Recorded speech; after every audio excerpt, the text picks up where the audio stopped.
What do you do when you're fed up with crime in your local area? What do you do when your neighbors are hungry? My guest today, Joe Garrison of the North Shadeland Alliance, took action. Now, for years on this program, I've been saying that the path to a free society is not through anti-government action or even running for office. It's through starting nonprofits. It's through starting businesses. My guest today, Joe, and a group of other people in their neighborhood took the death of a local subway worker that was friendly with them as a challenge to make their community safer through nonviolent, voluntary action. And he's done an enormous job of creating. He's done a fantastic job at also. The other thing that they've done is they've taken their food desert and they've found solutions to help their neighbors get food. It's an amazing story, and it's all so much easier than you think. And even though this is about a local part of a city you don't live in, most likely, I want you to listen to this because I want you to hear how easy it was. Maybe not easy, but way easier than you probably think. To start acting in your community to make it safer, to make people fed, and to help them get jobs. So tune in today on the Chris Spangle Show as I talk to Joe Garrison of the North Shadeland Alliance, and we'll be right back after these messages. We run on the value for value model here on the Chris Spangle Show and the We Are Libertarians Podcast Network. That means, do you get value out of the show? Do you learn something that helps you sound smarter when talking with your friends? Do you feel a little bit more connected to the world and inspired to do something a little bit differently? Then please give some value back. And the best way that you can do that is through our Patreon. You can go to supportcss.com or patreon.com/wearelibertarians, and you can join our Patreon. Not only do you support the program and the entire We Are Libertarians podcast network by helping pay all of the bills, you're also going to get ad-free shows. You're going to get early releases, sometimes months in advance in terms of episodes that haven't been released in the public feed yet. You'll also be able to get the full archives, the full RSS feed of all the past episodes. And there's even a tier that you can come on the show, or you can have your name mentioned every episode like I am about to do right now. Thank you so much to our $100 a month members, especially Vincent Pikehole, Matthew Durbin, Jason Doolittle, Christy Avery, and our good friend Reinhold. Thank you so much for supporting us, and we appreciate everybody that considers making a contribution today. Joe, welcome to the podcast. Thanks for joining me. Hey, thanks for having me, Chris. So let's start with a little bit about your background. Let's get to know you just very briefly. You live here in Indianapolis, and I know this is this is a hyper local thing, even too local for my statewide podcast. Sure. But it is a great story of citizens getting together, engaging their community, it being easier than people think. And that's why I want to highlight it. So we're not going to spend a ton of time on the charity, like tell me about your charity and all that kind of thing. So I want to know more about you. Like, what motivated you to get involved in such a dynamic way? Like, what's your background that sort of gave you a heart for your local community? Yeah, absolutely. Currently, I'm a marketer. I run a marketing company, northeast side of Indy. We've lived in this area pretty much my entire life. Grew up in the Lawrence Township area. I was a youth pastor at Castleton United Methodist Church for about 5 years. And then what's funny is I applied to be the ops manager at Castleton United Methodist Church. And did you really? One of those jobs where I'm so glad I didn't get it. I wanted to do it. I wasn't right for it, but I was like, it's one of the few jobs I applied for. And I'm like, oh, thank goodness I didn't get that job because I ended up at Bob and Tom, which was my dream job. Yeah, that seems to be the right fit for you. Yeah, so I was there for about 5 years doing youth ministry, worship stuff. Since then, I've transitioned into marketing. I do marketing for businesses, churches, nonprofits, locally and all around the country. The impetus for my charitable side probably does come from that ministry side, spending 5 years growing youth ministry and being a part of specifically this community for most of my life. Yeah, so North Shadeland is actually where Bob and Tom is located. It's, if you're looking at Indianapolis and you see the 465 loop, it's on the right northeast side, that quadrant.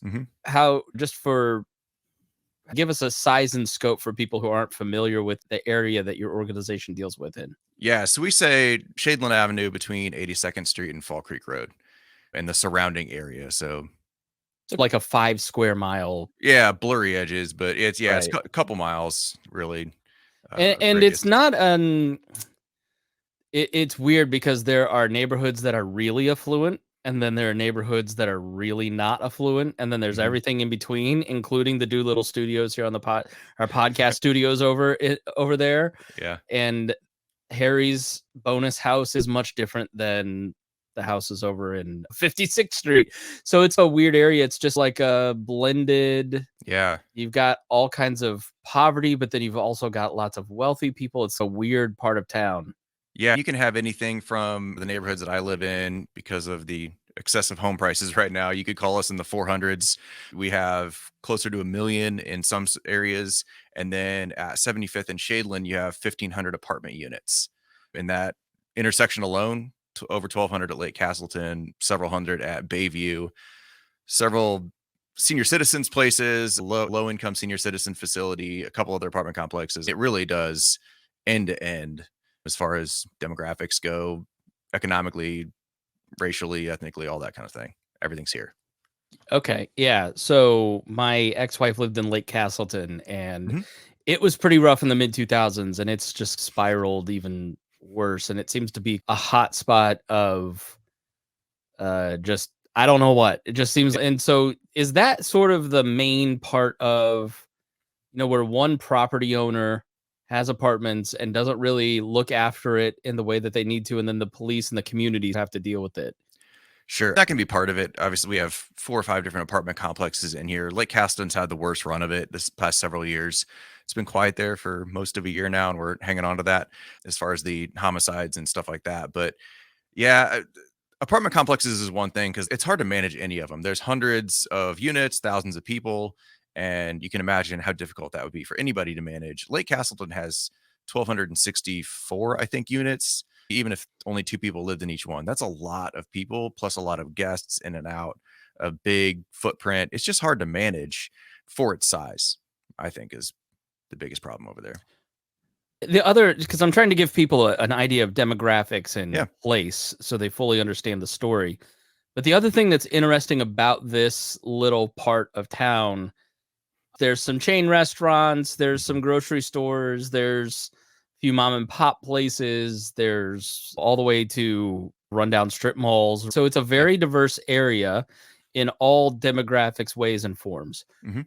Um, but there's not really a sense of community. It's not like Lawrence, which is very close, if Mhm. not part of this, that is its own town and has Fort Ben and has like parades and Right. or Yeah, yeah. where I'm at in Fall Creek Place where it's very walkable. Mhm. You're split up by an interstate, and then there's Yeah. also really big roads. There's not a lot of walkability. There's Right. no common park. So it's not the place in Indianapolis that if I were to guess there's an active community group, I would not pick your part of town because it's Right. probably the least communal in terms of the actual place. Can you speak on that? How did that Yeah. how do you get so many people motivated to the point that you're as active as you are when you geographically don't have a way to connect? Yeah. Yeah, that's definitely it's been a challenge for sure, especially with the outside versus inside the apartment complexes. There's just a real big disconnect there. Outside of that, generally, there is some sense of community in this area, and it's a growing sense of community. I think motivating people to get involved has been being very targeted in terms of what problems we're solving in the moment. So for a while, 2021, we had 7 homicides at the corner of 75th and Shadeland. For an area that averages 0 to 1, that's a massive increase. So we were able to rally around that and get people connected and involved and build some relationships there. Over this last summer, we through our work in that, we realized we're in a food desert. It doesn't feel like it, but There because used to of be a Marsh grocery store, yeah, which is like our version of Kroger. That's closed down. That's no yeah, longer that's there. Yeah. gone. There's really no walkable food option other than like the gas station, which is not healthy. Kroger Um, is a really long way. yeah, Yeah. try walking from 75th and Shadeland to Kroger, A, without dying because the traffic is terrible. There's no sidewalks in a lot of areas, but also it's just going to take forever. I've seen people in wheelchairs make the trek to go get their Wow. groceries. So we realized we're in a food desert, and we heard a lot of people say things like, hey, we're struggling to decide whether I'm going to pay my rent or feed my kids this month. And so that kind of hit us, and we were able to make a connection with Gleaners this past summer. And we did a weekly mobile food bank. We're able to serve about 400 households pretty much every Monday from June through August, and are now trying to figure out, okay, that was cool. That like proved we have a need. What do we do that's more consistent and permanent and addresses that food insecurity issue? So let's hop back to the beginning here before Yeah. we start to get into the programs, because now that we've got a sense that, oh, this is an impossible part of town for people who are lower income to live, and it's an impossible location where you wouldn't think that you could have community, but you built it. What happens that sparks the idea, and who Mhm. gets the ball rolling? Yeah. So in January of 2020, before all hell broke loose internationally, um, there was a homicide at the subway at 75th and Shadeland. Worker, guy had worked there for 6 or 8 years. Name of Shuk Kumar was killed during an armed robbery. He was someone that had made me a lot of sandwiches. So I knew him as much as a guy that makes you sandwiches every few weeks for years on end. And so that kind of hit close. I've had a lot of meetings with students as a youth pastor in the area at that subway. Prior to that, kind of noticed things. Hey, things are not going in the right direction as far as just little robberies here and there, petty stuff, car thefts, that kind of thing. When that hit, rallied the community. Everyone went, whoa, this doesn't happen in our area. What's going on? A few of us got together, 3 of us at the Starbucks across the street, said, what can we do? By the end of it, being the marketing guy that I am, I owned all the North Shadeland Alliance domains and Right. and social media accounts and stuff like that. One of my partners is Got to snap them up quick before the North Shadeland yeah, Alliance. Yeah. yeah, northshadeland.com is, I don't know. But my partner, she's an IMPD spouse, so she had a lot of connections. Her husband's a sergeant, so she's connected there. And we thought, what if we put in just IMPD substation? Could we make that work? Let's get with the property manager. Let's get with IMPD. Let's get with some community partners and just try to pull this together. Within pretty short order, we raised $15,000 on a GoFundMe. The property manager donated the space and the utilities. We furnished it and provided just like drinks and snacks and stuff in there. So Um, what is a substation? yeah, it's essentially, it's not a live, like an open active police substation or police station. We don't really have those in Indianapolis.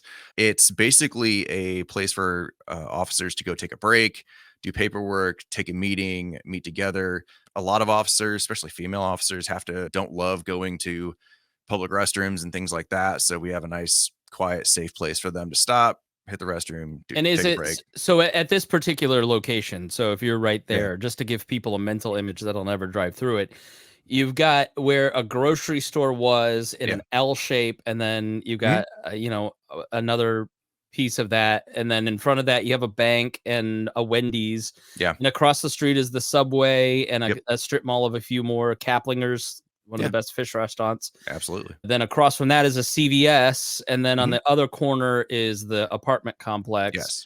And so you've got like an O'Charlie's. I think the O'Charlie's may be closed, Yeah, but it's been gone for a while. yeah, the Shell station, gas station. Then right north of that is like a park of buildings for offices. Yeah, Hillsdale Park, yeah. And then above that is the really busy stretch of Yeah, road with community health and all that kind of stuff, right so yeah. close to there is a mall. So it's unless you're going to Alibis to have a nice drink. Which is gone now. Lincoln Square Pancake House just opened. No, Alibis is closed. Yeah, it's been gone for a few months now. Lincoln Square just took over and opened up a couple weeks Well, ago. there's like a Lincoln Square every yeah, that's disappointing. Alibis was the place where most of the Bob and Tom bits were written. I didn't know that. I They didn't had know that either, that's funny. great buffalo chicken sandwich, yeah. Yeah. But there's a lot of industrial and apartments and homes close by, and so it's very transient. Mhm. And so is the thinking that if we can go into that L-shaped mall, which I assume that's where the substation is, Yeah. we're just drawing more police into the area. And so by having police in the area, people Mhm. are going to be less likely to engage in something like theft or murder. Sure.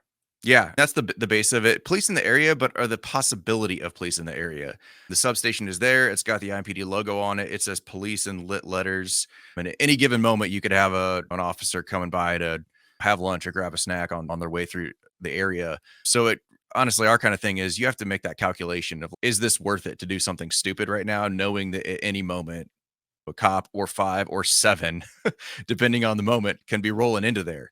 So it's done a great job. We've effectively squashed just about everything within that specific shopping center. So, who did you reach out to? Were they just friends of yours and said, "Look, we got to do something," or was it you saw a post on Facebook and said, "Other people are tired too. Let me send Sure. them a DM." How did the original meeting at that Yeah. Starbucks come about? My partner Chris Parmalee was she's the one who's a IMPD spouse. She ran this smaller organization called Star Shadeland Turnaround and Revitalization or something. And I went to a meeting she had once and connected that way. My other partner Tara, I'd never met her before, never heard of her. I reached out to Chris, said, "Hey, I know you do this other stuff. How can I help? Let's get together." Tara had had a similar conversation with Chris. We all got together at the same time. "Hi, how you doing? I'm Joe. I'm Chris. I'm Tara." Hour later, we've got an organization and we're going, how do we make this legit? How do we get this substation put in? How do we make our own organization a real thing as opposed to just a social media handle? And we all just had a similar thought and vision behind at least that initial push of like public safety stuff. So it just fell into place. Okay. And was it her idea being connected to IMPD that, oh, this is an option that because I wouldn't think of maybe we could put up a substation. I didn't know that was a thing. So Sure. I'm guessing she was maybe the idea behind that, or We all individually had the idea and then came together and we're all like, oh my gosh, we all have the same idea. Chris obviously connected with IMPD. My church has and continues to have a smaller substation hidden in it. And Tara was just familiar with the concept. And we all thought, well, if we could just plaster a bunch of police in there, that would be like a really nice band-aid until we can figure out some other stuff. yeah, so I wouldn't think that you'd go around raising money to bring more cops to your area and it would work. So when you put up the GoFundMe, what was the response from the neighborhood and people? Because I think if you watch the news, everybody hates the cops and we need to Right. abolish police departments. But if Right. you're actually living in an area like this, that's usually not how people feel about it. Yeah. Most people don't feel that way. People have feelings one way or another about police, but for the most part, average people that aren't super politically active tend to want the police around to protect them when needed. We had a great response. Like I said, in pretty, short order of a month and a half, we raised $15,000. All of it was, other than a handful of corporate donations from businesses in the area, all of it was nickel and dime type small donations from community members. And for the most part, everybody was real excited about it. Sure, there was a handful of people that were like, I don't know about this, but majority was very supportive. How did you reach people to let them know that you were doing this GoFundMe? What kind of marketing did you do to get people? Yeah. Did you go door to door like a campaign, or how did you No. reach people? Email, social media, other organizations that we connected with and said, hey, can you share this? Like I said, I snatched up all the social media stuff. So within a few days, I had a website up and all the social media running. So we started building that base through there and using our own personal networks, just our own Facebooks and Twitters and Instagrams and stuff like that. Okay, To make so it you're happen. telling me that I just need 2 or 3 more people. I can buy a Wix website, set up some social media, give it a name, and then start messaging all of the local businesses saying, "Hey, I've got this idea," and then it will work? Because that seems way easier than I think most people would conceptualize. Yeah. To some extent, it's not much harder than that. Now, we'd all built up a little bit of individual social capital. Chris has been very involved in the community for a long time. Like I said, I was a local youth pastor and have lived in the area for 30 years, basically, at this point. So there's some social capital there that we're able to draw on and connections, personal networks, things like that. But if you have those things, it's not insanely hard to do something like this and start to make a difference. And one of the things that I've noticed that happens when somebody becomes then they put themselves in a position of leadership like you all did. You do this one thing and then somebody comes along and goes, "Hey, the next need is." Yeah, So what was absolutely. that next thing that somebody came and said, "Hey, you know what else is plaguing our community?" Yeah, so public safety right off the bat. After that, it was little things here and there. These roads are trash and we need potholes. And what do we do about this? We got involved pretty quickly we set up a public forum on public safety. Initially, people were just frustrated they didn't have a voice. And so from us actually being like engaged with IMPD, people said, we want to have a voice about this. So we set up a forum with our city councilors, a couple other people, Reverend Charles Harrison from 10 Point Coalition. We had about 400 people show up to that and gave them a voice, let them talk and ask questions and hear from these people that have ideas or actually jobs are to make things better. That kind of progressed through. We did a public safety forum with the 2 prosecutor candidates from Marion County. And then after that, it was food safety or food insecurity. People just hearing people say, am I going to pay my rent or am I going to feed my kids? what can you guys do to help me? And we started with, there's the Lawrence Township trustee, and there's a food bank way over on Pendleton Pike. And then we got connected with Gleaners, and we're able to do something decent. Yeah, because Pendleton Pike is not walkable. Again, no. This is enormous. There's an interstate, and then there's really big roads that connect to the interstate, and there's not really sidewalks. I've had 2 jobs in this particular piece of town, and it's so different, Joe, than when I worked there in 2005. There was a Kmart, there was a Meijer, there was a Marsh, there was a Kroger, and all that stuff is closed down as things have been centralized in the suburbs. And if the Kroger at 16th Street that I just ran to at my lunch break shut down, this area would be in a lot of trouble here where I'm at.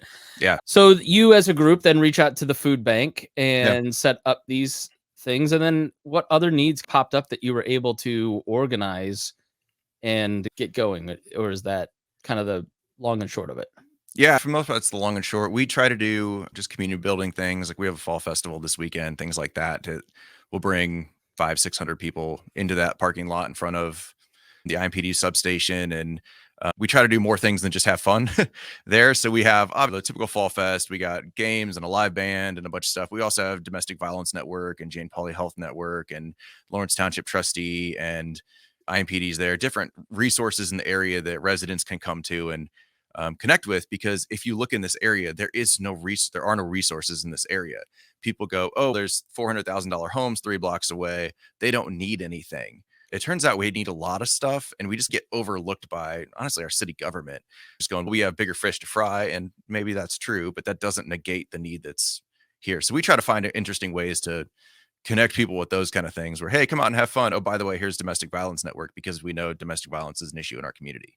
And I don't know if you're there yet, but you will if you're not already there. You get to a point where like the Broad Ripples Association is so listened to by the city councilors and the mayor, and people who want to run for office go and court those groups, because now all of a sudden you have funneled the voice of the community into a single voice, which it raises the question, like, how do you use that responsibly so you aren't taking positions but you're speaking with one voice? Yeah, obviously it's 4 of us now that lead this. We all have our own individual positions and political affiliations or lack of affiliations, but we try to make sure that as a group that we're very just flatline. Here's the information. Here's access to the candidates. That's big for us. Came this close to getting a mayoral forum this year. Lost it last minute, but just giving people access and letting them ask their questions and letting them have their voice. So if we do a forum with candidates, we don't put our finger on the scale at all. We solicit questions from the community, and they're asked by a moderator evenly to candidates, those kind of things. We really, everything from public safety to road issues to anything, we just try to say, hey, this is an issue. We have really good relationships with our 2 city councilors in this area. Some of that's going to be changing around here soon, but we anticipate the relationship will continue. Just being able to say, hey, people are saying this is an issue. What do we do about it? And to be honest, they've been really good about, let's figure something out. Let's talk about it and see if we can figure something out.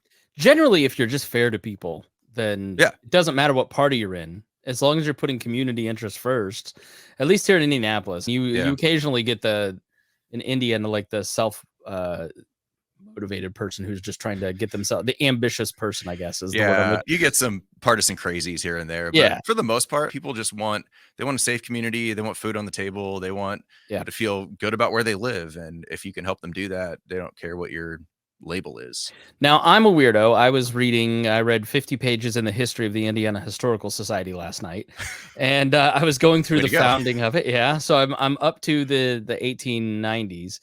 When John Piatt Dunn takes over, but Jacob, excuse me. So one of the problems that they had with that organization was keeping it going, because it got founded by this guy who had a boundless energy. In his eulogy, weirdly, Sam Merrill was talking about how annoying he was because he was so prodding. And that seems to be like the way that things go, right? There's one person with a vision that spurs things on, then in a community, roughly 4 people take over and caretake it. And then 10 years on, they get busy or pass away, or kids or whatever, right? And then all of a sudden there's a lot of atrophy. So how do you keep this going in a balanced way that consistently serves people beyond the 4 people? I don't know if you've given that any thought. It's fairly new. It's 4 years old, but do you have any governance or God forbid you bring in government, but Yeah. Right. Yeah. That's nobody likes to do that. So we are technically our 501c3 comes through Benford Redevelopment Growth. So we operate pretty much entirely separately other than they keep our books for us. gotcha. So we're through there as far as a community connection that could help keep this going. We have tried to be open to people coming. Our substation manager came on about a year and a half ago, just with someone that was like, "Hey, I'm interested. What can I do?" And getting that person involved, she's become an integral part of the organization. We don't have any like formal plans as far as what's this look like 10 years from now. But for the moment, I think that's what makes us effective. There's organizations that, like our partner organization, Bragg, they've worked for 10 years on the Nickel Plate Trail. And that's amazing that they can work for like forever and eventually see that go through. And that's groundbreaking is going to happen here at some point in the next few months. We operate on a group text, and we can set up a forum with prosecutor candidates in about 3 hours. Right. And so that we're in that stage. Eventually, like you said, we'll have to transition out of that. But at the moment, no specific plans other than just be open to people that are willing to participate. And People with a heart for the community come yeah, along. So let's end with some stories. You can change names if you want to, but what are one or two examples of people that, man, this story is just at the heart of what we do? yeah. The first one's a Shook that was killed at Subway. Like I said, when I was youth director, I would be there once a week. Oh, I got a late meeting. I got to grab a sandwich. He was a funny guy, dry sense of humor, would joke with you all the time, just give you shit as a customer, but in a way that was fun and funny, and you felt like you knew him. And so that one is the main one that sticks out. Is that's what started it all. Is just going, guy didn't have to die. That shouldn't have been in his story. Some other ones, gosh, we used to do weekly public safety walks with Charles Harrison and 10 Point Coalition inside Lake Castleton. And one day, this young woman, early 20s, I would assume, comes up and she's just pulls up real quick and in front of us and is, "You guys work here?" And she's just having a breakdown. "What's wrong?" "Today's the 1 year anniversary of my brother being executed right there." And she just showed up out of the blue. Like, we didn't know she was going to be there. And so we were able to talk to her for about 20 minutes and hear her story and what's been happening or not happening in the investigation and her goal to see justice for her brother. And apparently she watched him die on video. It was like somehow live streamed or something ridiculous. So you hear stuff like that and you're like, wow, like that should not be happening anywhere. Yeah. But like for that to happen in a community that is typically seen as like pretty safe and sleepy, that just like shakes you up. And in that situation, were there things that you were able to go back to your IMPD partners and say, "Hey, this person who doesn't have any contact and is probably a little afraid to talk to you Yeah. has questions about this. Can somebody reach out?" And then all of a sudden that relationship between the community and the police is repaired. Has that happened? Not that one specifically. She didn't have a ton to go on. And so she's angry and mad, and we can reach out and say, "Where's the investigation?" and try to get her some information. But that investigation, I think it stalled at that point. There'd been other times where we've had people in that complex go, "Hey, the people above me are dealing drugs, throwing parties. There's just these crazy things happening." And we'd been able to connect with IMPD and say, "Hey, we got a tip that this is going on in this apartment."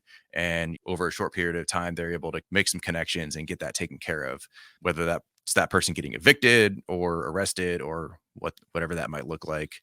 We've definitely had several of those where we've had what we'll consider anonymous tips of things going on and being able to help other people in that complex live a safer life because we've been able to get IMPD involved with those situations.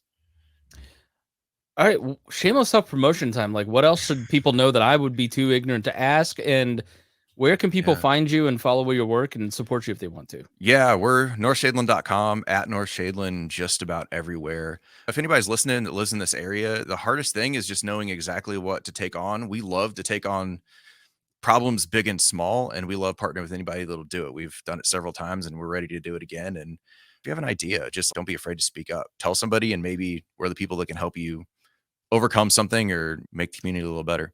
You don't have to give out your personal information, but if somebody's listening and they wanted to do this in their area, would you be willing to answer questions for them? Yeah, absolutely. I'm at Joe G Garrison just about everywhere. So hit me on social media. I run Moonflower Marketing. I've got a contact form. You can hit me there. All right, Joe, thanks so much for joining us. I appreciate it. Yeah, thanks, Chris. Appreciate it. And thank you for joining us here on the Chris Spangle Show. We really appreciate it. I hope that you took that story and gave you some inspiration to do something similar in your neck of the woods. It's easier than you think, and it's more impactful than you'll ever understand. So thanks so much for joining us here on the Chris Spangle Show.